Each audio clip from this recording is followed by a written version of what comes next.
Henrik Hoxha, i fillimisht bashkëpunëtor drejtësie, por që ju hoq ky status nga ana e prokurorisë së posaçme pasi u provua se kishte gënjur në rrëfimet e dhëna për dosjen Plumbi i Artë, dëshmoi këtë të martë në gjykatën e posaçme. Ai rrëfeu se me Nuredin Dumanin ishte njohur në vitin 2020 në ditëlindjen e Festim Qolit. Aty, sipas Hoxhait, kanë shkëmbyer numrat dhe pak kohë më vonë, Nuredin Dumani e ka rekrutuar kundrejt pagesës për vrasjen e Dorian Shkozës në 2 mars 2020. Në këtë atentat mbeti i vrarë veç Dorian Shkozës edhe shtetasi Angelo Avdia.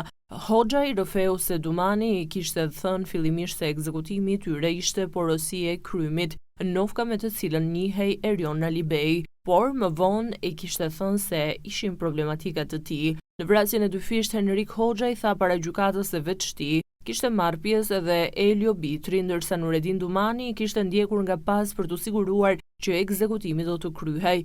Hoxha i tha se për këtë vrasje Nuredin Dumani kishte premtuar një 70.000 euro, shumë që ishte ndarë mes tij dhe Elio Bitrit nga 35.000 euro secili. Ai rrëfeu se pas së vrasjeve ka zbritur te zona e plepave teksa makina që kishin përdorur në atentat ishte djegur në vendin e njohur si Bishti i Zhurit.